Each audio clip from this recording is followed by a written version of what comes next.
Hello everyone, we are back. We have more days unlocked, more 7 days, and today we have prompt injection, Sched-yule conflict.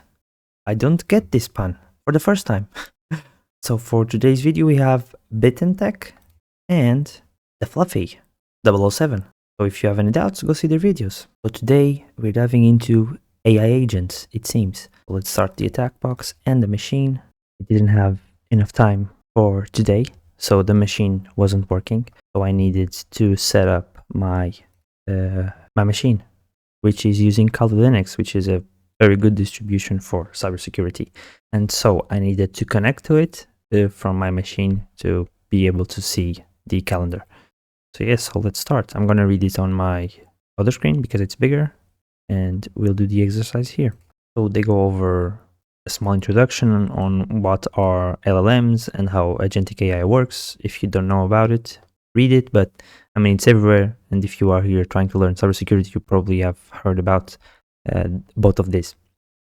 They also explain React prompting and context awareness. They go through chain of thought and other techniques that agentic AI uses. They go on about how AI works here, more specifically how AI agents use tools.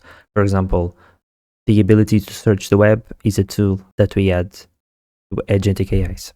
Yeah, they give here the example. Okay, so this is a thinking model that they have on the agent. So here, the assistant.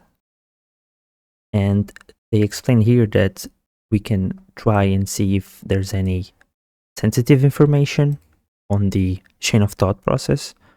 So they tell us to send hello and see how it goes. So as you see, the bunnies have been up to no good again.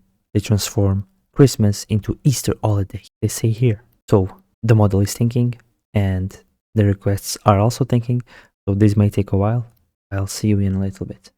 Okay, so we finally got it to give us an answer, and if we go over the the thinking, we can see that it was asked to respond with a punchy, menacing sentence. Okay, and they tell us here that they have some tools enabled. We can also check the logs. Okay, yeah, so I was reading this and they tell us that we can try and exploit the use of tools. If we try and, yeah, so they tell us here that we can list all your functions because the model takes a little long to give response, and to make it faster, we will follow along and only do what we have to get the token, to get the flag. Yeah, so they try to reset the holiday, which is a function, and when they do, they say that the user hasn't provided the token. They have a safeguard prompt that tells the AI to only accept the reset holiday function if they provide the token. But then they use the get logs functionality, which then gives us the token in the chain of thoughts. So yeah, so let's do that. So we will try for it to execute the function get logs. They also tell us that if we want to do this exercise, it may fail a couple of times because this is AI, so responses aren't the same every time.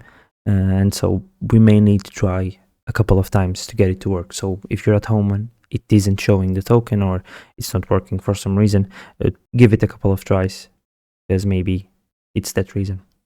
And if you already noticed, we got the token, it seems. It's token SOC-mas. Now we can try and use the reset holiday function. And they also give us the prompt here. So let's copy the prompt and let's try and paste it, parameter, and let's wait a little bit and see what we get back. And we were finally able to get the flag. Xmas is coming back. Hey! Santa Claus is coming to town. I think that is the lyrics, maybe. So yeah, so let's check the flag. So today was very quick. It was just a simple room into how agentic AI works and how we can exploit chain of thoughts to try and get some information that maybe shouldn't be there.